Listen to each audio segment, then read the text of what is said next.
அன்பான தேவனுடைய பிள்ளைகள் உங்கள் அனைவருக்கும் சிங்கப்பூர் ஏழையும் எழுப்புதல் ஊழியர்கள் சார்பிலே அன்பின் வாழ்த்துக்கள். மகிழ்ச்சியான குடும்பம் என்ற தொடரிலே வாலிபர்களுக்கு என்று சிறப்பு செய்திகளை தொடர்ந்து நானும் பாஸ்டர் டாக்டர் சீலாவும் கொடுத்து கொண்டு வருகிறோம். நிச்சயமாக இந்த செய்திகள் உங்கள் வாழ்க்கையில் ஒரு பெரிய எழுப்புதலை உண்டு பண்ணி கொண்டு வருகிறது என்று விசுவாசிக்கிறோம்.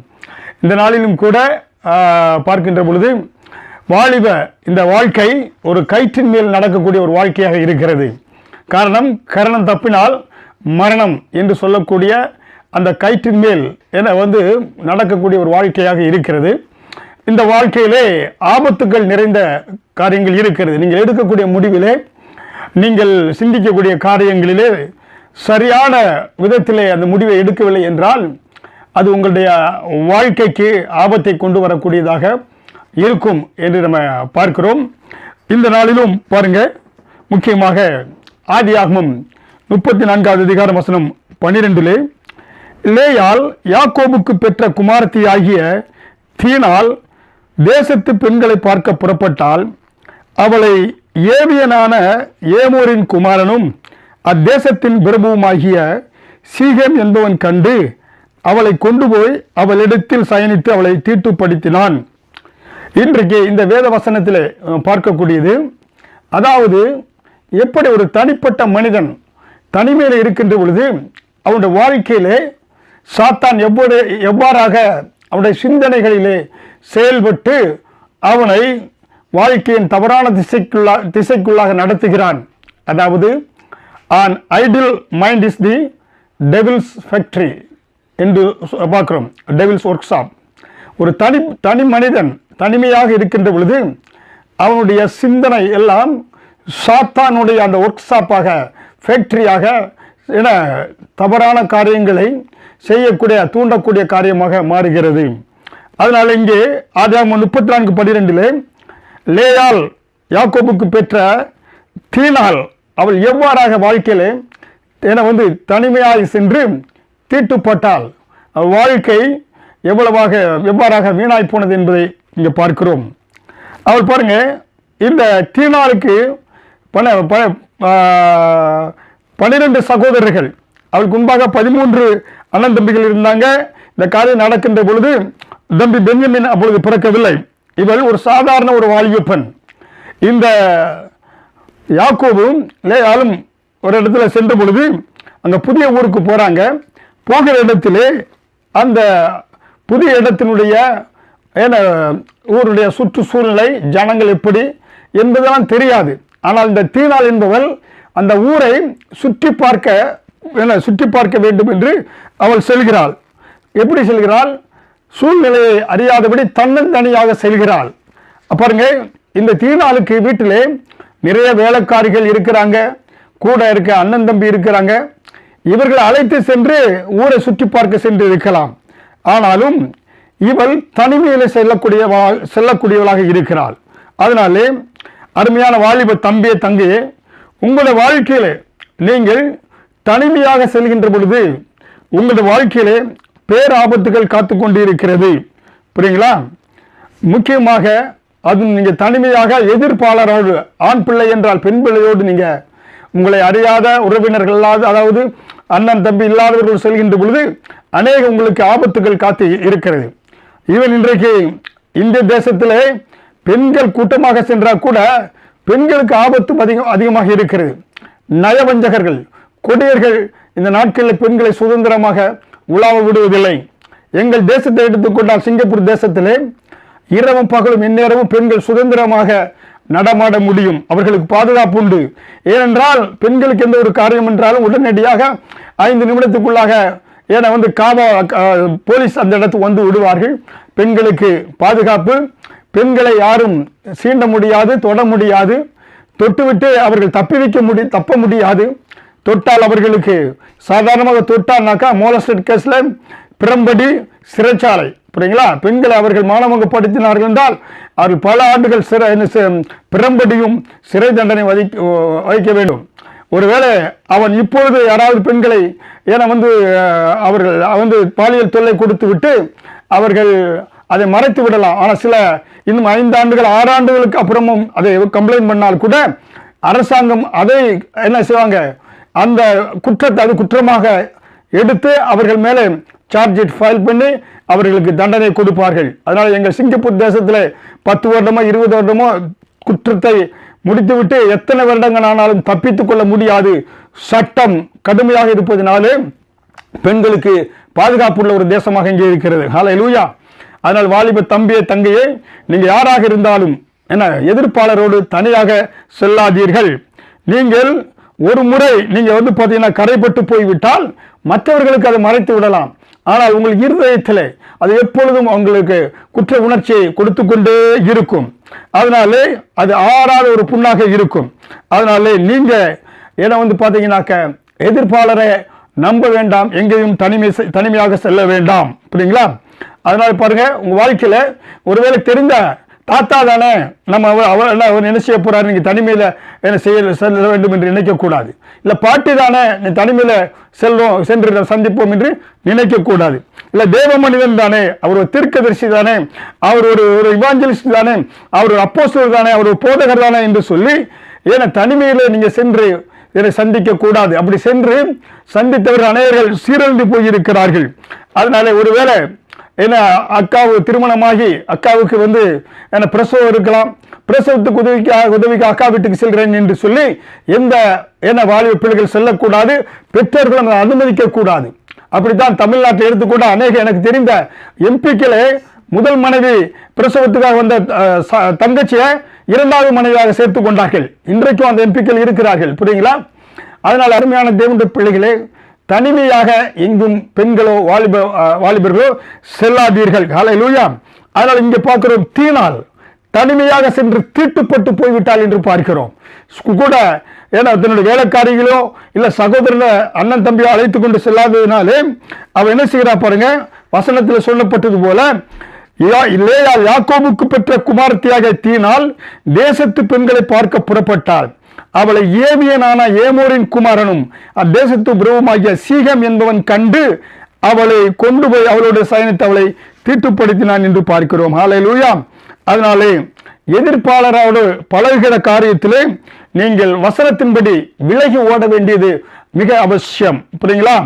இல்லை என்னதான் நடக்க போகிறது, நான் வாட்டு அப்படி எதிர்த்து நிற்கிறேன் என்று சொல்லி ஏன்னா நீங்க என்ன செய்யக்கூடாது, அசையாமல் இருந்தா வாழ்க்கையில அசிங்கப்பட்டு போய் விடுவீர்கள். அதனாலே இப்படிப்பட்ட ஆபத்தான காரியங்களுக்கு நீங்கள் விலகி ஓட வேண்டியது அவசியமாக இருக்கிறது. ஹல்லேலூயா. பாருங்க, கவுன்சிலிங் நீங்க ஒருவேளை ஆலோசனை கேட்க வேண்டும் என்றால் என்ன கவுன்சிலரும் சரி கவுன்சிலிங் சரி தனியாக ஆண் கவுன்சிலர் பெண் கவுன்சிலிங்க்கு என்ன தனிமையிலே ஆலோசனை கொடுக்க கூடாது. புரியுங்களா? கவுன்சிலிங் பாருங்க, அந்த எங்களுக்கு வேதாகம கல்லூரியிலே கவுன்சிலிங் என்று ஒரு சப்ஜெக்ட், அதுல எப்படியா கவுன்சிலிங் கொடுக்க வேண்டும். கவுன்சிலிங் கொடுக்கலாம், இடையில ஒரு டேபிள் எதிர்த்தாப்புல ஏன்னா அட்லீஸ்ட் 2 மீட்டர் இடைவெளி இருக்க வேண்டும். கவுன்சிலிங் கொடுக்கும்போது ஆண் கவுன்சிலர் பெண் கவுன்சிலிங் கொடுக்கும்போது பக்கத்தில் ஒரு பெண் இருக்க வேண்டும், மற்றவர்கள் இருக்க வேண்டும். திறந்த வெளியிலே மற்றவர்கள் பார்ப்பது போல இருக்கணும். தனி அறையில கவுன்சிலிங் கொடுத்து வாழ்க்கையில ஏன்னா அநேகர் வாழ்க்கையில என்ன பிரச்சனைகள் என்ன போராட்டம் ஏன்னா அவங்க வாழ்க்கை கவுந்து போய்விட்டது. அதனால கவுன்சிலிங் என்ன எடுக்க போயிருந்தாலும் நீங்கள் மற்றவர்களோடு சேர்ந்துதான் திறந்த அநேகர் பார்க்க கண்ணாடி அறையில் இருக்கலாம், இல்ல அநேகர் பார்க்கிற மாதிரி என இருக்கும்படியாக ஏன்னா பலரோடு கூட நீங்க இருந்து அதை அறிந்து கொள்ள வேண்டும். புரியுங்களா? அதனால குழந்தை கவுன்சிலிங் இன்னைக்கு உங்களுக்கு கூட துணையாக 2 பேர் இருக்க வேண்டியது அவசியமாக இருக்கிறது. ஹல்லேலூயா. முதல்ல ஆரம்பத்தில் இது பாருங்க, சிறிய காரியம் என்று நினைப்பீங்க, இதனால என்ன என்று, ஆனால் இது என்ன தவறு என்று. ஆனால் ஏன்னா பாருங்க, எடுத்துக்காட்டாக உங்க அலுவலகத்துக்கு செல்றீங்க, உங்களை ஆண் நண்பர் கார் ஓட்டி கொண்டு இருக்கலாம், ஏன்னா பஸ் பிடித்து போவதற்கு ரொம்ப நேரம் கஷ்டமா இருக்கும், கூட்டமா இருக்கும். அவரோடு கூட நீங்க அவர் கூப்பிடுகிறார் லெஃப்ட் கொடுக்குறேன்ட்டு ஆரம்பத்தில் அது நன்றாக இருக்கும். அவர் கூட கொண்டு போகின்ற போது அப்புறம் என்ன உண்டாகும், பேட் டச் உண்டாகும், அப்புறம் வாழ்க்கை பேடாக போயிடும், ரொம்ப மோசமாகி போய்விடும். அதனால் ஆரம்பத்திலே அது தவறு பெரியதாக தெரியாது, பின்னால் அது என்ன உண்டாகும்னாக்க அது ஒரு பாருங்க, தவறு பெரிய தவறாக உண்டாகின்ற பொழுது மனசாட்சியை மழுங்கடித்து விட்டு தீவிரமாக பாவங்களில் இறங்கி விடுவார்கள். பாருங்க, சிறைச்சாலைக்கு ஒரு முறை சென்றவன் அடுத்த முறை சொல்லுவான், வெளியே தவறு, நான் ஏற்கனவே ஒரு வேளை சிறைச்சாலை சென்றிருக்கேன், அதனால எத்தனை பேரும் குத்தி விட்டு நான் சிறைச்சாலை செல்வேன் சொல்லிக்கொண்டே இருப்பான். அதனால் ஜெயிலுக்கு போய்கொண்டே வந்துட்டு இருப்பான். கஞ்சா அடிச்சோன்னு பாருங்க, பலமுறை ஜெயிலுக்கு போய்கொண்டே வந்துட்டு இருப்பான். அதான் பாருங்க, திருமணமாகி டைவர்ஸ் ஆச்சுன்னா அவர்கள் எத்தனை திருமணம் செய்வதற்கும் அவர்களுடைய அந்த மனசாட்சியை கடினப்படுத்தி எத்தனை ஆண்களையும் கலட்டு விடுவதற்கு ரெடியா இருப்பாங்க, எத்தனை ஆண்களையும் ஏன்னா அவர்கள் பிடிப்பார்கள். அதை ஆண்களும் அநேக பெண்களை டைவர்ஸ் பண்ணி திருமணம் முடிப்பதற்கு அந்த மனசாட்சி அவங்களுக்கு மலிஞ்சு போய்விடும். அப்படிப்பட்ட காரியங்களில் ஈடுபட்டு விடுவார்கள். ஹல்லேலூயா. அதனாலே நீங்க உங்க வாழ்க்கையில நீங்க தனிமையில செல்வதை தவிர்த்து நீங்கள் கவனத்தோடு நடந்து கொள்ள வேண்டும். இல்லை என்றால் வாழ்க்கை நாசமாகி போய்விடும். அதனால்தான் ஆதியாகமம் 39:11 சுத்தத்தை காத்துக் கொள்வதற்காக சிட்டாய் பறந்த யோசேப்பு ஹல்லேலூயா தன்னுடைய வாழ்க்கையிலே பரிசுத்தத்தை காத்துக் கொள்ள வேண்டும் என்று அவர்கள் வசனம் சொல்கிறது. ஆதியாகமம் 39:11 ஆதியாகமம் 31:9-11 இப்படி இருக்கும்போது ஒரு நாள் அவன் தன் வேலையை செய்கிறதற்கு வீட்டுக்குள் போனான். யார்? யோசேப்பு. 12வது வசனத்திலே அப்பொழுது அவள் போர்த்துவார்ந்த மனைவி அவருடைய வஸ்திரத்தை பற்றி பிடித்து என்னோட சயனம் என்றால் அவனோ தன் வஸ்திரத்தை அவள் கையில விட்டு வெளியே ஓடி போனான். இந்த டீனேஜ் வயதிலே எதிர்ப்பாளரோடு கூட முக்கிய தனிமையிலே இருப்பதை நீங்கள் என்ன செய்ய வேண்டும்? தவிர்க்க வேண்டும். தீனால் தனிமையில இருந்து தீட்டுப்பட்டு போனால் என்று பார்க்கிறோம். அதனால் இந்த டீனேஜ் வயதிலே பத்திரமாக இல்லாவிட்டால் உங்கள் வாழ்க்கையை நீங்க பாலடித்து விடுவீர்கள். புரியுங்களா? அதனால்தான் யாக்கோபின் மகளாகிய தீனால் என்ன பண்ணா அவள் பார்த்தீங்கன்னாக்க வாழ்க்கை வீணாய் போய்விட்டது என்று நாம் பார்க்கிறோம். ஹல்லேலூயா. 2 சாமுவேல் அதுக்கு எடுத்து பாருங்க. இன்னொரு பெண்ணை குறித்து வாழ்க்கையிலே உங்களுக்கு சொல்ல இருக்கிறேன்.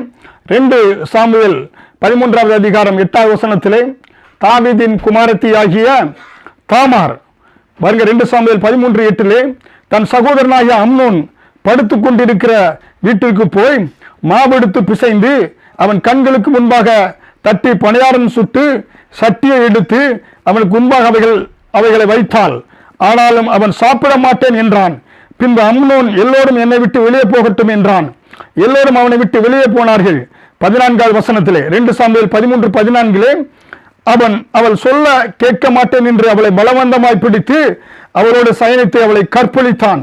பாருங்க, தாவீது ராஜாவுடைய ஒரு முட்டாள்தனம். தன்னுடைய அம்மோன் மகன் சரீரத்திற்கு சிக்கா படுத்திருக்கேன்னு சொல்கிறான். அது பாருங்க, எங்காவது சரீரத்தில் வியாதி இருந்தா பணியாரம் சாப்பிட்டா யாருக்காவது சுகமாகுமாங்க? இவன் சொல்றான், அம்னோன் பணியாரம் சாப்பிட்டா எனக்கு சுகமாகும், அது தாமாறு தான், அது தாமாறு தான் எனக்கு சுட்டு கொடுக்கணுங்கிறான். இந்த தாவீது ராஜாவுக்கு அறிவு எங்க போனது பாருங்க, சிந்திக்க வேண்டும். இந்த காரியத்திலே அவர் முட்டாள்தனமாக நடந்து கொண்டார். அம்னோன் என்ன பண்றான்? அம்னோனுக்கு தான் புத்தி இல்லை என்றால் அரசனாகிய தாவீதுக்கு என்ன ஆனது பாருங்க. அதனாலே பார்க்கிறோம் 2 சாமுவேல் 2வது அதிகாரம் 14 கூட பார்க்கின்ற பொழுது அங்கே நாம் பார்க்கிறோம் அவளை கெடுத்து போட்டான். 2 சாமுவேல் 13வது அதிகாரத்தில் பார்க்கின்ற பொழுது அவன் அவளை கெடுத்து போட்டான். அதுக்கு அடுத்து அவளை அவன் மிகவும் வெறுக்கவும் ஆரம்பித்தான். இது பாருங்க, இது காதலா இல்ல பாத்தீங்கன்னாக்கா இது எப்படிப்பட்டது பாருங்க, அன்பா சிநேகிதமா? இது காமம் என்று பார்க்கிறோம் இந்த அம்னோன் தாமாருடைய காரியத்திலே. அதனாலே இன்னைக்கு அநேகர் நினைப்பாங்க, எனக்கு இவ கிடைச்சா எனக்கு எனக்கு மட்டும் கிடைக்கட்டும், ஆனா ஒரு முறையாவது அனுபவிக்க வேண்டும் என்று சொல்லி அநேகர் அந்த பெண்களை அவர்கள் விரும்பவில்லை என்றாலும் பின்பாக தொடர்ந்து சென்று அவர்களுக்கு தொந்தரவு கொடுத்து அவர்கள் முகத்தில் ஆசிட் வீசுறாங்க, இல்லை வெட்டி கொள்றாங்க. இப்படிப்பட்ட முட்டாள்தனத்தை அவர் செய்கிறார்கள். இப்படித்தான் அம்னோன் அப்படி செய்தான். அதனாலே இன்றைக்கு வாலிப தம்பியை தங்கச்சே உன்ட சொல்லுவான், உன் மேலதான் உயிரை வச்சிருக்கிறேன், நீ மாட்டேன்னு சொன்னா கையை வெட்டிடுவேன் காலை வெட்டின்னு சொல்லுவான். பாருங்க, அவனை வெட்டிக்கிறேன்னு சொல்லுவான். இப்படி அநேகர் இந்த அம்னோனை போல உலகத்தில் அநேக அம்னோனை திரிகிறார்கள். ஆனால் இந்த அம்னோன் பாருங்க, தாமாரை கெடுத்த பின்பு அவளை மிகவும் வெறுத்தானா. வேலைக்காரரை விட்டு அவளை பிடித்து வெளியே தள்ளுங்கள் என்று சொல்லி கட்டளையிட்டான். அவளை நினைத்து உருவினவன் இப்பொழுது அவளை அனுபவித்து விடனே அவளை என்ன செய்தான்? பழத்தை சாப்பிட்டு விட்டு கொட்டையை தூக்கி வீசி எறிவது போல தாமாரை தூக்கி வீசி எறிந்தான் அம்னோன் என்று பார்க்கிறோம். இதுதான் வாலிப தம்பியே தங்கச்சியே டேஞ்சர் ஜோன். உன் வாழ்க்கையிலே ஆபத்தான அந்த கட்டங்கள் உன் வாழ்க்கையில நெருங்குகின்ற பொழுது உன்னை நீயே சுகாதாரித்து உன்னை நீயே பாதுகாத்துக் கொள்ளவில்லை என்றால் உன் வாழ்க்கை அபாயகரமானதாக முடிந்து போய்விடும். ஹல்லேலூயா. இது சிறுவர்களுக்கு மற்றும் வாலிபர்களுக்கு மட்டுமல்ல, எந்த மனிதனுக்கும் சரி மனுஷுக்கும் சரி வாழ்க்கையில தனிமையை விரும்பாதீர்கள். அதான் பார்த்தோம், an ideal mind is devil workshop என்று சொல்கிறோம். ஏன்னா தனிமை, அதனால்தான் தனிமையில தீயினால் சென்றால் தீட்டுப்பட்டால், தனிமையில தாமார் சென்றால் வாழ்க்கை தாறுமாறாக மாறியது என்று பார்க்கிறோம். அதனால வாலிப தங்கையை தனிமையை தவிர்த்து விடுங்கள். புரியுங்களா? இன்றைக்கு பாருங்க, அநேக இடங்களிலே, ஏன்னா இந்திய தேசம் சரி மேலை நாடுகளும் வாலிப பிள்ளைகள் அபார்ஷன், அது 14 வயதில் 15 வயதிலே அநேக அபார்ஷன் நடக்கிறது என்று புள்ளி விவரங்கள் சொல்லுகிறது. அதனாலே நீங்க மிக தெளிவாக இருக்கணும். நல்ல அபிஷேகம் பண்ணப்பட்ட சகோதரன் தானே, அபிஷேகம் பண்ணப்பட்ட சகோதரி தானே, அவரோடு சேர்ந்து நான் குரூப்பா செல்றேன், பிரேயருக்கு செல்றேன், மியூசிக் குரூப்ல இசைக்கருவி வாசிக்க செல்றேன் என்று சொல்லிவிட்டு தனிமையிலே செல்லாதீர்கள். அதனாலே உங்களை காத்துக்கொள்வதற்கு நீங்கள் நடவடிக்கை எடுக்க வேண்டும். புரியுதுங்களா? அதனாலே நான் இப்படி இதுல நான் ஆவியில் இருக்கிறேன், ஆவியில நிறைந்த பிரதர்ன்ட்டு நீங்க உத்தரவாதம் கொடுக்க முடியாது. உங்களுடைய வாழ்க்கைக்கு நீங்கள் உத்தரவாதம் கொடுக்க முடியாது. ஹல்லேலூயா! ஆண்டவர் இருதயத்துக்கு ஏற்ற தாசன் என்று தாவீதை ஆண்டவர் அழைத்தார். ஆனால் தாவீது அவருடைய வாழ்க்கையில் என்ன அவனும் விழுந்து போனான் என்று பார்க்கிறோம். ஹல்லேலூயா!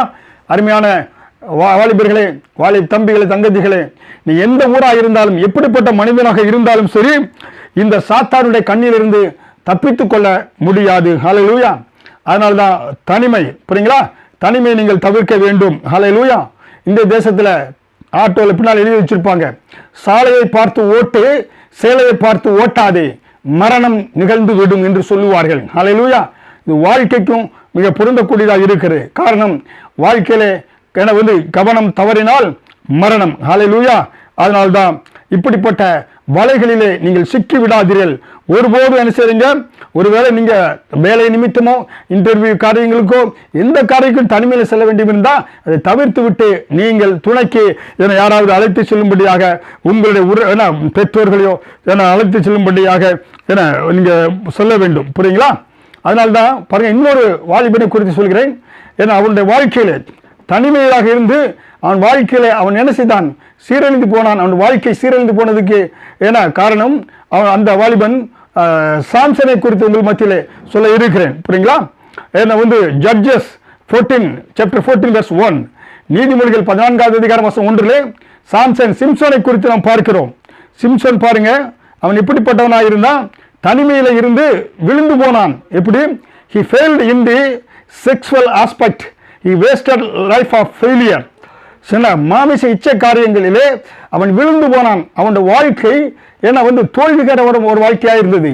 கர்த்தர் அவனை இஸ்ரவேலின் நியாயாதிபதியாக, பெலிஸ்தர் கையிலிருந்து இஸ்ரவேலை ரட்சிக்கும்படியாக ஒரு நியாயாதிபதியாக ஆண்டவர் அவன் தேர்ந்தெடுத்தார்.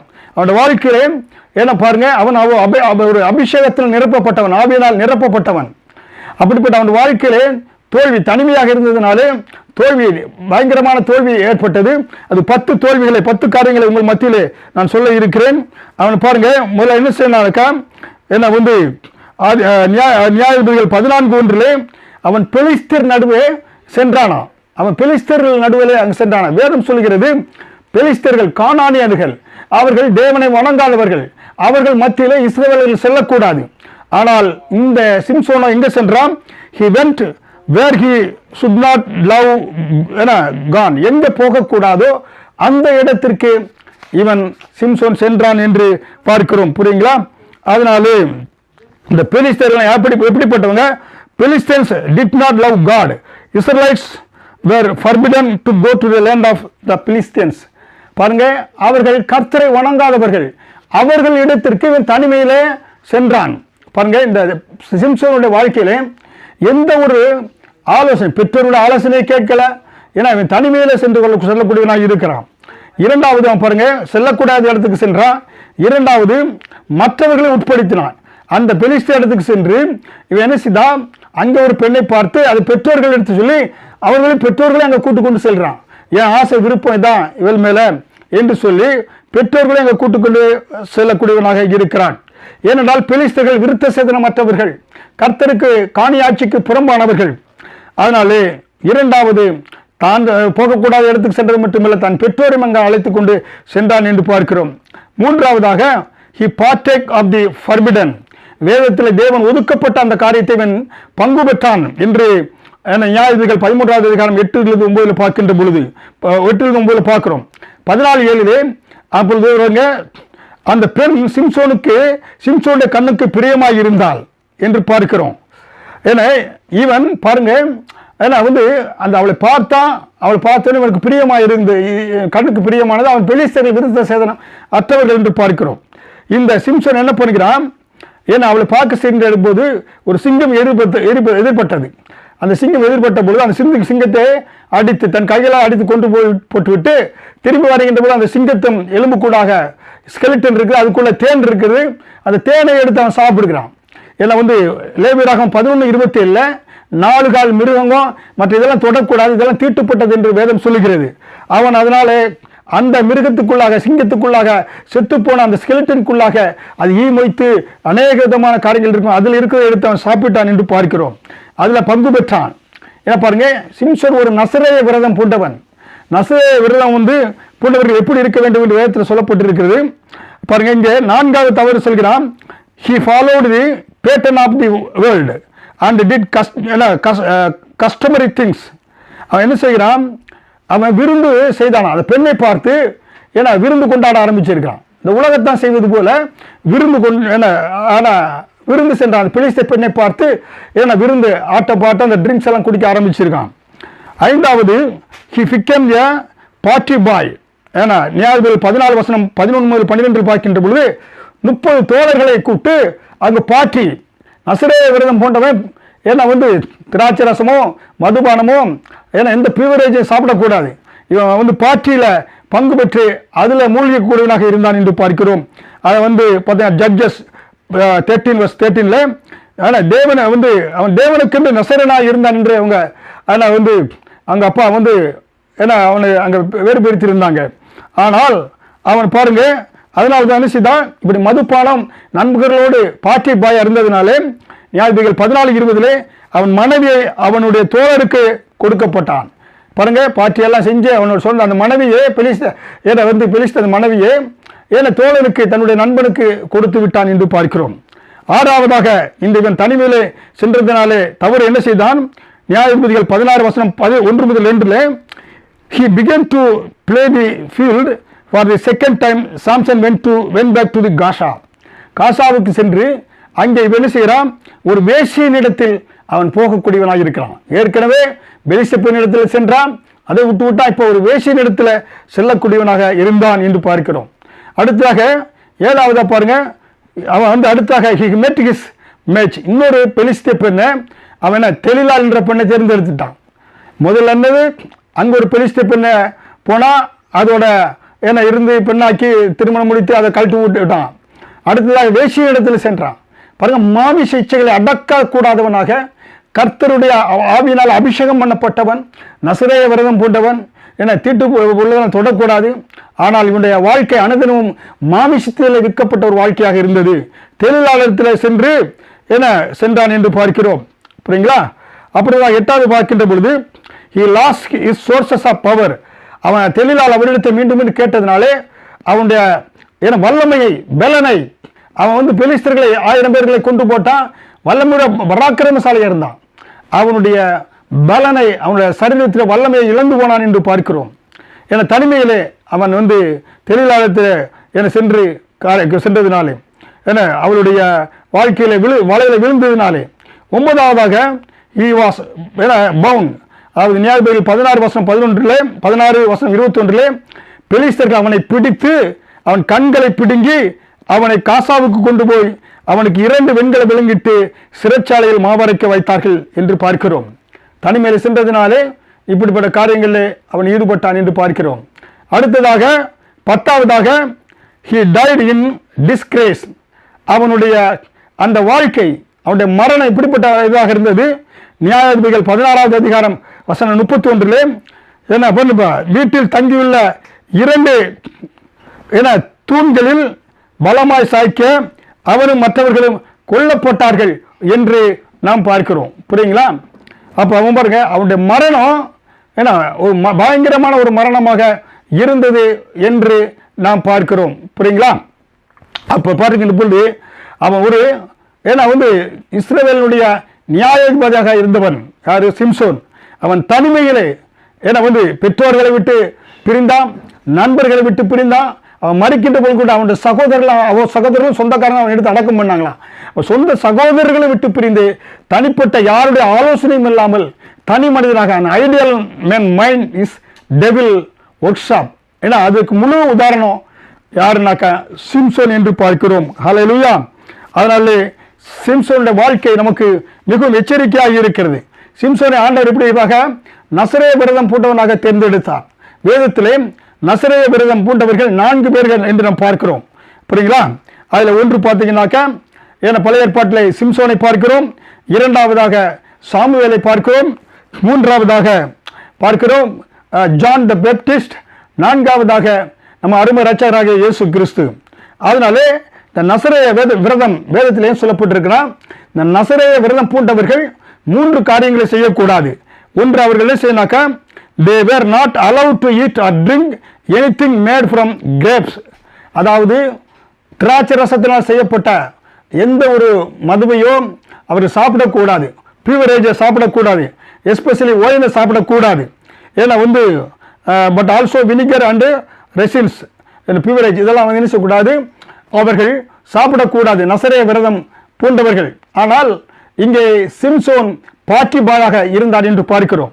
இரண்டாவதாக பாருங்க, இந்த நசரேய விரதம் பூண்டவர்கள் they were not allowed to cut their hair. அவருடைய முடியை அவர்கள் சவரம் செய்யக்கூடாது நசரேய விரதம் பூண்டவர்கள். புரியுங்களா? மூன்றாவதாக they were not allowed to any contact with dead body even a parent or sibling who died. அவர்கள் மரித்த எந்த ஒரு மனிதனோட சடலத்தோடு கூட மிருகத்தோடு கூட தொடக்கூடாது. ஆனால் சிம்சோன் மரித்த சிங்கத்தினுடைய சரீரத்தில் இருந்த தேனை எடுத்து சாப்பிட்டான் என்று பார்க்கிறோம். இப்படி நசரேய விரதம் போன்றவர்கள் இப்படிப்பட்ட காரியங்களுக்கு விலகி இருக்க வேண்டும். ஆனால் சிம்சோன் விலகி இருக்கவில்லை. புரியுங்களா? அதனாலே பார்க்கின்ற பொழுது இந்த பழைய ஏற்பாட்டிலே சாம்சன் நமக்கு ஒரு ஏன்னா வந்து நசரேய விரதம் போன்றதற்கு போன்றவன் சாமுவேல் 1:11 பார்த்தோம் என்றால் அதில் சாமுவேல் நசரேய விரதத்துக்கென்று தாயார் என்ன செய்தால் அவனை பிரித்து எடுத்தாள். வந்து ஹன்னாள். இங்கே சிம்சோனுடைய தாயார் குழந்தை இல்லாமல் இருந்தது, அவளும் பிரித்து எடுத்தாள் மகனே. இங்கே சாமுவேலுடைய தாயார் ஹன்னாளுக்கு குழந்தை இல்லை, சாமுவேலை நசரேய விரதமாக பிரித்து எடுத்தாள் என்று பார்க்கிறோம். ஜான் த பேப்டிஸ்ட் லூக்கா 1:15 என்ன வந்து பார்த்தீங்கன்னாக்கா யோவான் ஸ்நானகன் நசரேய விரதம் பூண்டவன் என்று பார்க்கிறோம். அதே போல இயேசு கிறிஸ்து மத்தேயு 2:23 நசரேயன் என்னப்படுவார் என்று சொல்லப்பட்டிருக்கிறது. புரியுங்களா? பாருங்க, இங்கே பார்க்கிறோம் இந்த பழைய ஏற்பாட்டு காலத்தில் ஆவியினால் நிரப்பப்பட்ட இந்த சிம்சோன் அவன் பாருங்க அதை பார்க்கிறோம். புதிய ஏற்பாட்டு காலத்தில் நம்ம இயேசு கிறிஸ்துவின் காலத்தில் இயேசு ஆவியினால் நிரப்பப்பட்டார். புரியுங்களா? இந்த சிம்சோன் ஆவியினால் நிரப்பப்பட்டவன் இப்படிப்பட்டவனாக இருக்கிறான். வந்து நியாயாதிபதிகள் 14:6 கர்த்தருடைய ஆவி அவன் மேல் பலமாக இறங்கியதினாலே அவன் சிங்கத்தை கிழித்து போட்டான் என்று பார்க்கிறோம். இவன் ஒரு அபிஷேகம் பண்ணப்பட்ட மனிதன் தான். ஆனால் ஏன்னா வந்து பார்க்கிறோம் அவன் வந்து இவன் அபிஷேகம் பண்ணப்பட்டிருக்கான். ஆனால் இவன் வாழ்க்கையை தவறு செய்யப்பட்டு இவன் பெலிஸ்தர்களை பிடித்து இவனை வந்து அந்த மண்டபத்தில் வைத்து 2 தூணிலே கையை கட்டி வைக்கிறாங்க. மண்டபத்தில் இருக்கக்கூடிய நடுவில் இருக்கக்கூடிய 2 தூண்களிலே 2 கைகளையும் அதில் சங்கிலால் கட்டப்பட்டு இருக்கிறது. புரியுங்களா? அதே போல இயேசு கிறிஸ்து கல்வாரி சிலுவையிலே அபிஷேகம் பண்ணப்பட்டவர். அவரும் கல்வாரி சிலுவையிலே அவர் தொங்கினார். அவர் கரங்களை நீட்டிக்கொண்டு இருந்தார். இங்கே ஆவிலே அபிஷேகத்தில் நிறைந்த இந்த சிம்சோன் என்ன செய்யப்பட்டான்? மறிக்கின்ற பொழுது அவன் வந்து உயிரோடு இருக்கிற மறித்ததை காட்டிலும் அவன் சாகின்ற பொழுது அந்த அறையினுடைய அந்த மண்டபத்துடைய தூணை அசைத்த பொழுது ஏன்னா அதனுடைய ரூஃப் எல்லாம் விழுந்து இவனும் அந்த பெலிஸ்தர் எல்லாரும் மரித்து போனார்கள். அவன் உயிரோடு இருந்ததை காட்டிலும் மறிக்கின்ற பொழுது அநேகர் மரித்தார்கள் என்று வேதம் சொல்லுகிறது. ஆனால் இயேசு கிறிஸ்து பாருங்க மத்தேயு 27 அவர் கல்வாரி சிலுவையிலே ஜீவனை கொடுக்கின்ற பொழுது ஏன்னா மத்தேயு 27:52-53 பார்க்கின்ற பொழுது அநேகர் இயேசு கிறிஸ்து மரிக்கின்ற போது அநேகர் கல்லிலிருந்து உயிரோடு எழுதப்பட்டாங்க. இயேசு அபிஷேகம் பண்ணப்பட்டவராய் அவர் கர்த்தரை தேடியவராய் தனிமையில் இருக்கின்ற பொழுதுதான் தேவனை தேடியவராய் இருந்தார். இந்த சிம்சோனும் தனிமையில் இருக்கின்ற பொழுது அவன் கர்த்தரை தேடாதபடி என மாமிச இச்சைகளுக்கு அவன் சென்றதினாலே அவன் வாழ்க்கை பொழுது மறிக்கின்ற பொழுது அநேகர் மறித்தாங்க. ஆனால் இயேசு கிறிஸ்து தேவனை தேடினார். தனிமையிலே 6 முறை தேவனை தேடினார். ஜெபம் பண்ணி செய்கின்ற பொழுது, சீசர்களை தேர்ந்தெடுக்கின்ற பொழுது, ஒவ்வொரு காரியத்திலும் 6 முறை தனிமையிலே நின்று 40 நாள் வனாந்திரத்திலே போய் இருந்தார். இப்படியாக இயேசு கிறிஸ்து தனிமையிலே இருந்த பொழுது அவர் என்ன செய்தார்? இயேசு கிறிஸ்து தனிமையை பிதாவோடு கூட செலவழித்தார், செலவழித்தார் என்று பார்க்கிறோம். ஆனால் சிம்சோன் தன் தனி வாழ்க்கையை மானுஷத்துள்ள காரியங்களுக்கு செலவழித்தான். அதனால வாழ்க்கை அவன் சீரழிந்து போனான். அவன் வாழ்க்கை என பின்கால முடிவு மோசமாக இருந்ததை என்று பார்க்கிறோம். அவன் அபிஷேகம் பண்ணப்பட்டதுதான். ஆனால் இயேசு கிறிஸ்துவும் வாலிபர் அபிஷேகம் பண்ணப்பட்டதுதான். அவனுடைய வாழ்க்கையோ வெற்றிகரமான வாழ்க்கையாக, உலக மாமிசை பிசாசை மேற்கொள்ளக்கூடிய வாழ்க்கையாக இருந்தது.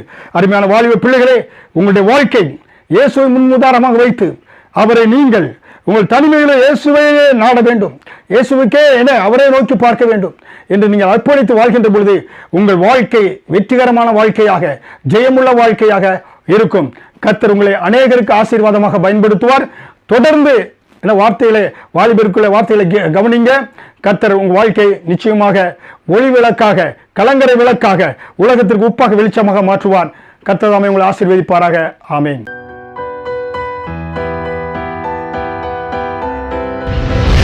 கர்த்தர் உங்களை ஆசீர்வதிப்பாராக.